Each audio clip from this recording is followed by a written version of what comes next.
I'll show a picture of Clarissa that I took and say, yeah, she appeared to be in charge. Fucking danger in small packages, like cigarettes. Agreed. Speaking of, I'll pull out a pack and go outside. I'll go with him, but to go to my car. He's yelling out to a few people that they got corpses in the basement and get a med team in here. We're way past med team, buddy.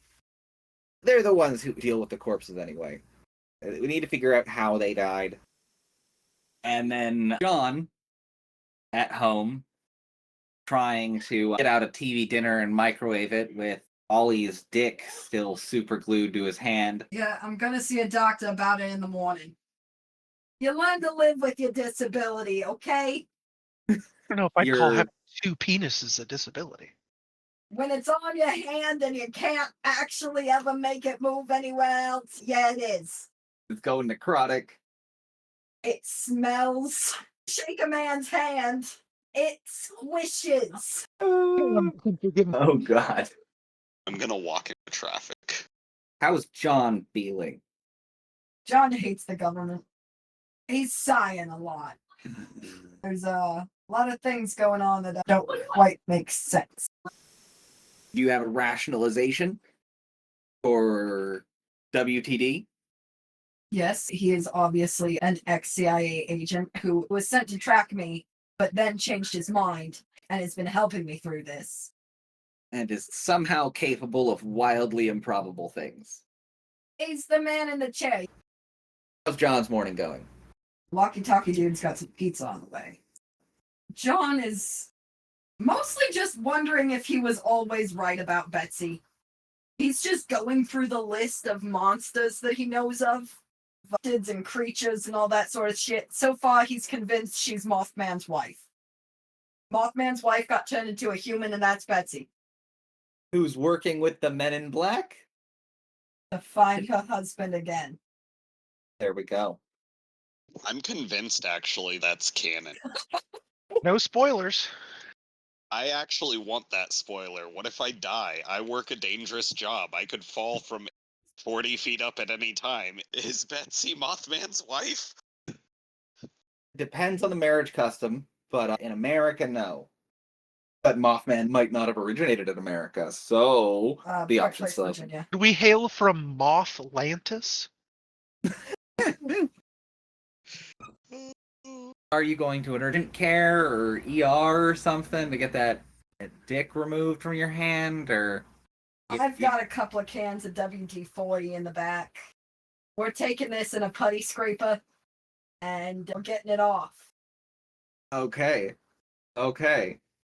Just Googled how to dissolve superglue from skin, and half of this is, the best step is to just not do it in the first place, idiot!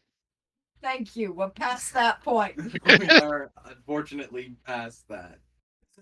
Wonderful. WD-40 and a putty scraper. Quick question, Xandra, are any of those solutions WD-40? Unless I don't know what WD-40 is, no. Yeah, no, you're going to need, like, a solvent. What you're looking for is acetone. So I googled, will WD-40 remove super glue, and the AI overview says, yes, WD-40 can loosen superglue so it can be removed from most household surfaces, including wood, leather, and fingers. I will give you 2 levels of bashing damage. Your hands are fucked. So apparently if you let the WD-40 sit for at least 5 minutes, it will get it to a soft enough texture that it can be removed with a rag. Does not sound like John waited 5 minutes. Sounds like John sprayed it and then went at his hand with a chisel. Yeah, this thing needed to be gone.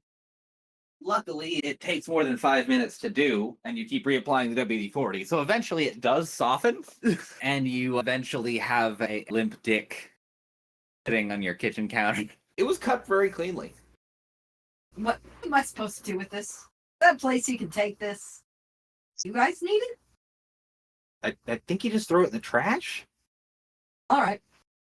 You can bury it. To Veronica's doorstep. Now that's an idea. You could give it back to the one who loved it so much. I might just do that. Put it in a little ice chest. When you get Ollie out, tell him that he owes you money for the ice Yes. chest. You're like, that was a nice cooler. That was a $40 cooler. It was just like the $2.50 one from Walmart, the 90s. Yes. That was Coleman brand. The name brand. The name was Kirkman, but it's name brand. Now, you've said it's Coleman, but very clearly on the top here it is Schmolman? What are we, all spellers now? Betsy, how else is your morning going? Given that the detective's head is on the chopping block too, I'm gonna give him a call and say we should discuss. John gets a phone call a few minutes after you declare your intent to give this dick back to its owner.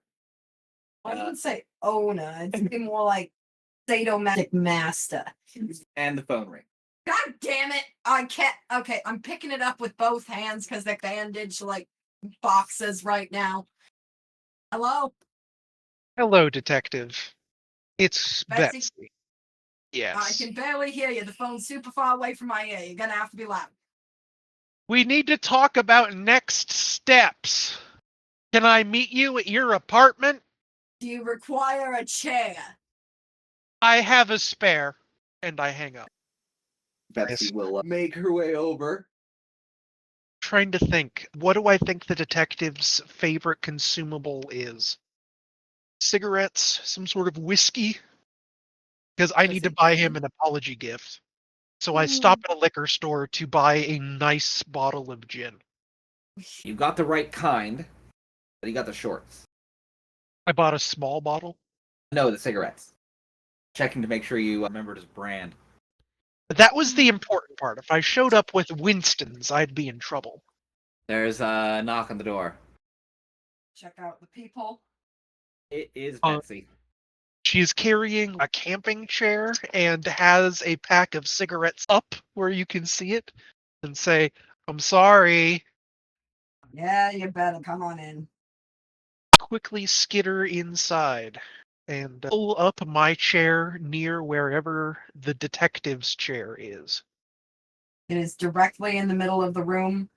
It is the only thing in the room other than a TV tray and a TV stand and a television. No fridge? That is in the other room. John is a very autistic man before that was diagnosable for a man like him. For him, the smokes. He'll raise an eyebrow at the shorts, but calm him and give a thank you. Betsy and John, a conversation in John's living room after Betsy sets up her camp chair. Firstly, detective, I'm sorry. If I'd known the kind of reality deviance we'd be dealing with on this mission to escort a college kid to pick up his thesis, I would have left you out of this. You're behind the curtain now, and as you can tell, it's not safe back here. I'll give it to you straight. Oliver was important enough to my bosses that we really need to get him back.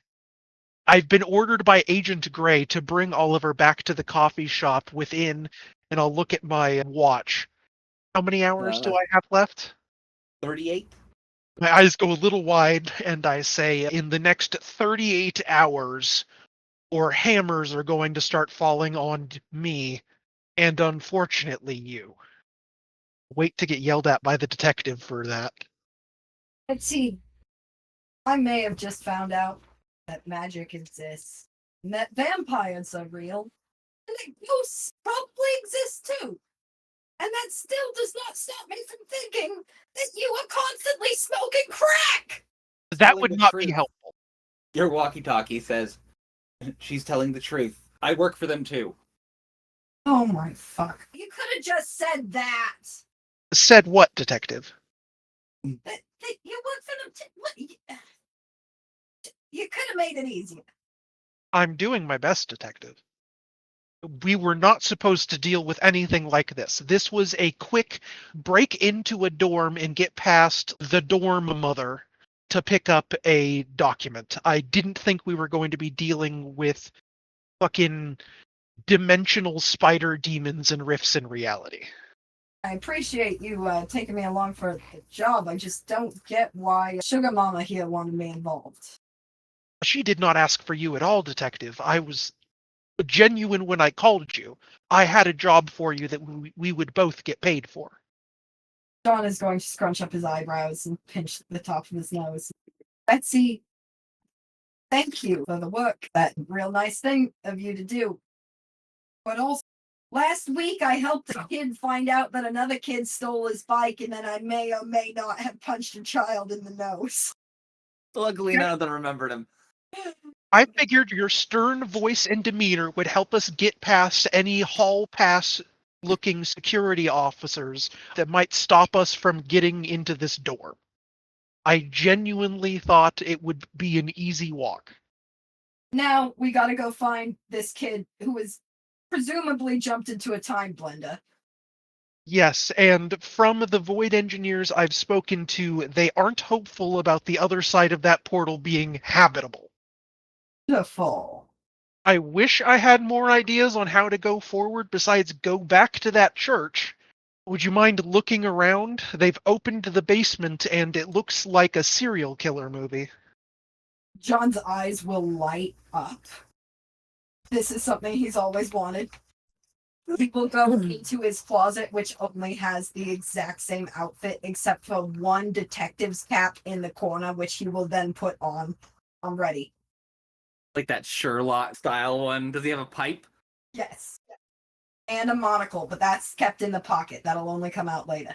It's still the same kind of dumpy outfit. He just has this completely out of place Sherlock hat and a pipe. While the detective is going through his closet, can I cast a magic spell to see who's been talking to the detective over this walkie-talkie? The moment you look to do that, you're raising your camera to look through the lens. The walkie-talkie has vanished. It's gone? God damn it. I keep an eye out for it. The weird abstract butterflies are flying around where it used to be. I'm aware that nobody else but me can see these, correct? Correct. This is my don't tell room 101 crap. Basically, yeah. Room 101. I start thinking about it and I'm really jonesing for a condition. That does sound like that's going to be the punishment if you fail. Maybe failure won't be so bad. They did also imply that they will condition John.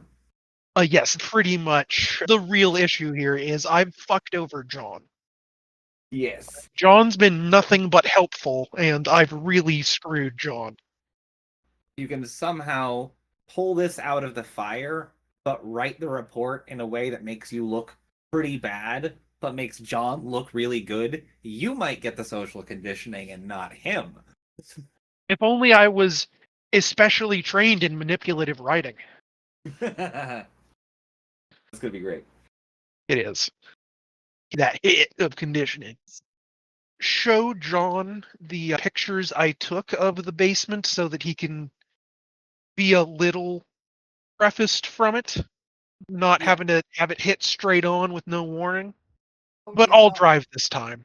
I can't keep making the detective drive. All right. Very sorry I am, detective. Do you just hand the pictures of the basement, or do you hand all the pictures from the previous night too?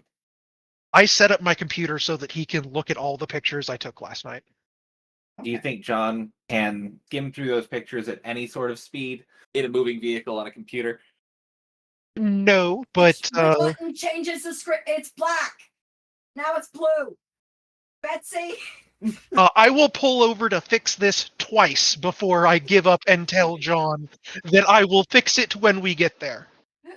In the meantime, you do have the printed out pictures. Yes, there were the ones that I made for the report, which I have made 3 physical copies of, one of which I have already handed off to the Void engineers.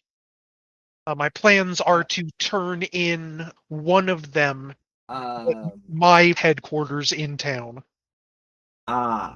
Yes. I think you're K2. K2's on east side. Coin 6 is west side. I like to imagine I use the drop box outside the building. There's a fake library turn-in box nearby. Because if I straight up walked into there all the time, that would be suspicious. Yes. You do have a system of dead drops. Importante in my line of work.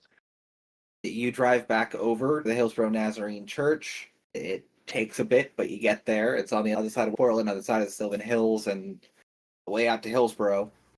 You walk over and see there's a news van